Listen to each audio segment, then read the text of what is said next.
Olha só, o querido professor João César de Castro Rocha deu uma entrevista lá no Brasil 247. Vamos ouvi-lo um pouquinho e já voltamos para mais notícias a respeito agora do Jair Bolsonaro. Vamos lá.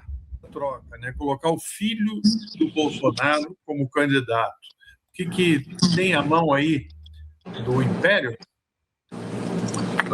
Eu acho que... Vamos lá, então vamos por partes. Em primeiro lugar, eu creio que a candidatura do Flávio Bolsonaro deve ser definida com o verso do Belchior. Ela é frágil como um vidro, como um beijo de novela. Essa candidatura não tem a menor possibilidade de... Ela pode até ser levada adiante, mas eu vejo poucas chances de realmente prosperar, porque o Flávio Bolsonaro tem um passivo que não é pequeno, Florestan. Desde os casos da rachadinha, a franquia da Copenhagen, que vendia menos chocolate no mês de abril que no mês da Páscoa, eu vejo a candidatura do Flávio Bolsonaro é uma candidatura frágil. Por que, então, insistir nela por parte do Jair Bolsonaro? Eu creio, eu falei isso para vocês aqui numa conversa umas 2 semanas, eu creio que é uma reação à proeminência que estava sendo ganha pela Michelle Bolsonaro. Talvez seja mais insuportável para o Jair Bolsonaro a derrota para o Lula do que o seria ceder o protagonismo do movimento para Michelle Bolsonaro. Por um machismo característico do Bolsonaro. 2, porque sempre foi o comportamento do Bolsonaro com todas as suas mulheres. A única mulher do Bolsonaro que teve carreira política, que se tornou vereadora, quando ele deixou o cargo e a vereança para se candidatar a deputado federal, ela foi reeleita a primeira vez, quando ela acreditou que ela poderia ter voz própria e deixou de consultar o marido para decidir sobre os seus votos na Câmara de Vereadores do Rio de Janeiro, o Bolsonaro não somente se divorciou, casou-se com a Michelle Bolsonaro, como obrigou o filho de 17 anos a competir com a mãe para destruir a carreira política dela. Então, eu chamei atenção para vocês há umas 2 semanas que dificilmente o Jair Messias Bolsonaro aceitaria o destaque que estava sendo ganho pela Michelle Bolsonaro. Colocar o Flávio Bolsonaro como candidato é uma resposta à Michelle Bolsonaro e é uma forma de tentar assegurar o protagonismo do pai, o protagonismo do Jair Messias Bolsonaro por meio de um preposto. O Flávio Bolsonaro é um preposto do pai. O caso da rachadinha do Flávio Bolsonaro não é rachadinha do Flávio Bolsonaro, é a rachadinha do pai, do Jair Messias Bolsonaro. Por ver, 2. Então, eu vejo com muito... Não vejo, de fato, com a possibilidade real a candidatura do Flávio Bolsonaro de empolgar as multidões. Porque, veja, há uma narrativa que é dominante nos bolsonaristas, mas isso no subterrâneo bolsonarista, Florestan, grupos de WhatsApp, Telegram. Eles têm uma interpretação muito curiosa da presidência do Bolsonaro. Eles veem assim: a presidência do Bolsonaro, no primeiro ano, foi exemplar. Teria tido o ministério mais técnico da história do Brasil, não teria feito acordos políticos, não teria feito concessões ao Centrão. E, para eles, há um momento de ruptura com esse primeiro ano do governo Bolsonaro. Qual é o momento de ruptura? Tem uma imagem, Miola e Florestan, e essa imagem circulou de maneira alucinada nos grupos de WhatsApp e Telegram. A imagem é o abraço do Jair Messias Bolsonaro com o ministro Dias Toffoli na casa do ministro em Brasília. Você se recorda, não é? Essa imagem? Ficou imagem... E ali selou-se, disse então essa narrativa, um acordo que comprometeu todo o governo Jair Messias Bolsonaro para defender o Flávio, porque o que estava em questão era a decisão do Supremo Tribunal Federal sobre a condução do caso da rachadinha. Então, o Flávio Bolsonaro ele será apoiado pelos bolsonaristas. Ele não é a figura mais querida dos bolsonaristas. Se os bolsonaristas raiz tivessem que escolher o filho, seria o Eduardo, não o Flávio Bolsonaro. Então, fragilidade interna. Fragilidade externa. O Flávio Bolsonaro vai ter que explicar o caso da rachadinha. O Flávio Bolsonaro vai ter que explicar os imóveis que ele comprou com dinheiro vivo. Ele vai ter que explicar numa campanha presidencial a franquia que ele tinha na Copenhagen. Então, é uma candidatura muito frágil nesse sentido. Então, 2. O Tarcísio. Florestan, vocês são testemunhas. Há pelo menos um ano e meio, eu insistia com vocês que eu não acreditava, que eu achava pouco provável um cenário no qual o Tarcísio seria, de fato, candidato à presidência em 2026. Porque em 2026, se não houver nenhum fato realmente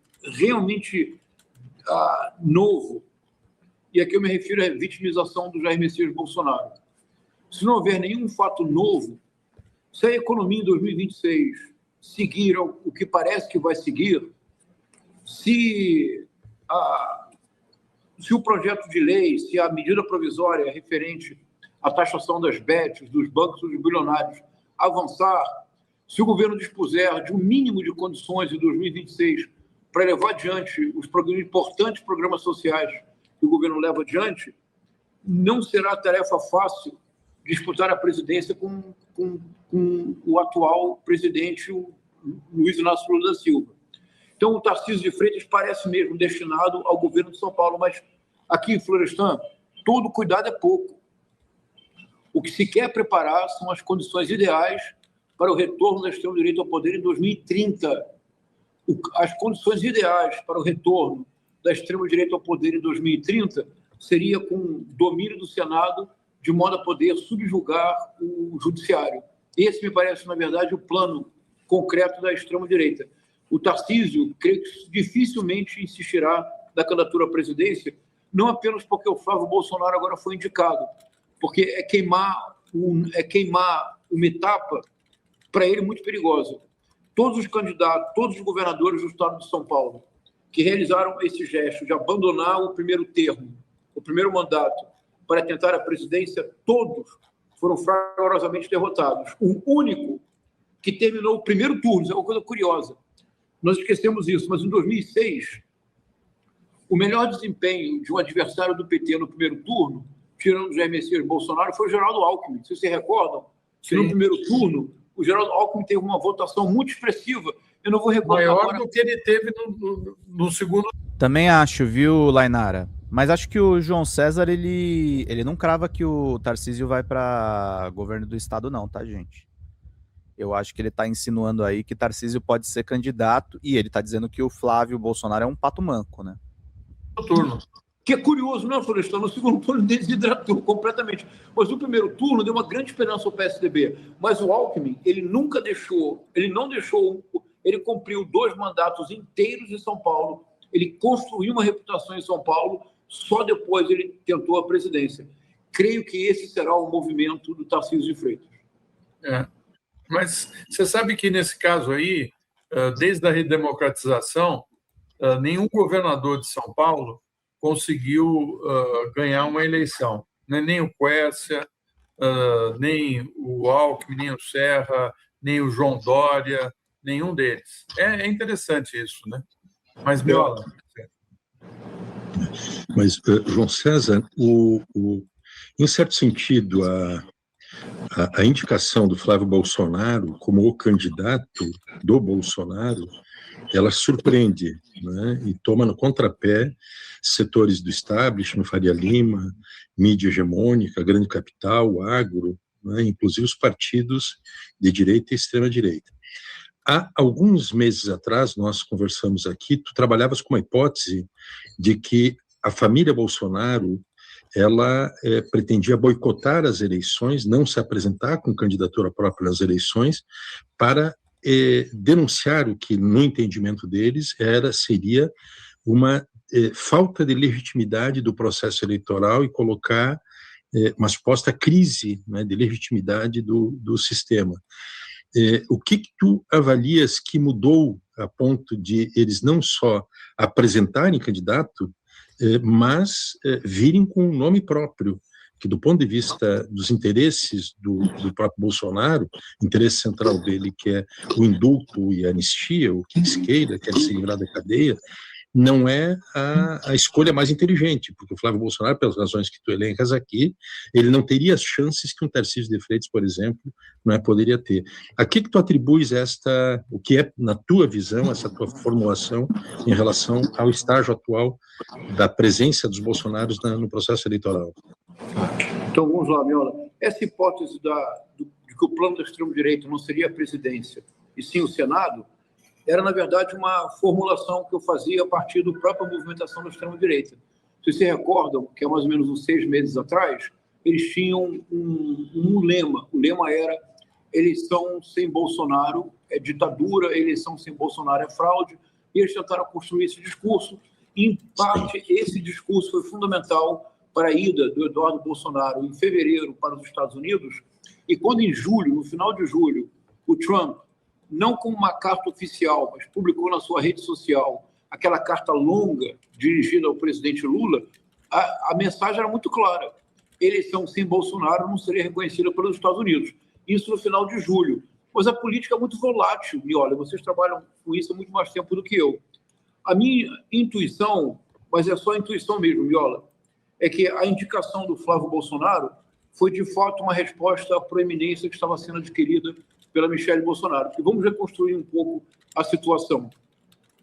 O Jair Messias Bolsonaro preso. Aliás, nota ao pé de página, talvez não haja nenhum castigo maior para Michelle Bolsonaro do que a permissão que ela adquiriu para visitar de maneira permanente e indefinida o marido. Porque agora ela não tem desculpa, né? Porque quando o Bolsonaro foi preso, ela estava em viagem no Brasil, divulgando o PL Mulher com Valdemar Costa Neto. Agora, ela tem direito, foi dado a ela o direito de permanecer 24 horas por dia, 7 dias por semana com o marido. Eles podem ficar juntos escutando Zezé de Camargo, Florestan. É o amor, não é isso? Então, mas se reconstruirmos, Miola, a situação, pensemos na situação há mais ou menos 2 meses atrás.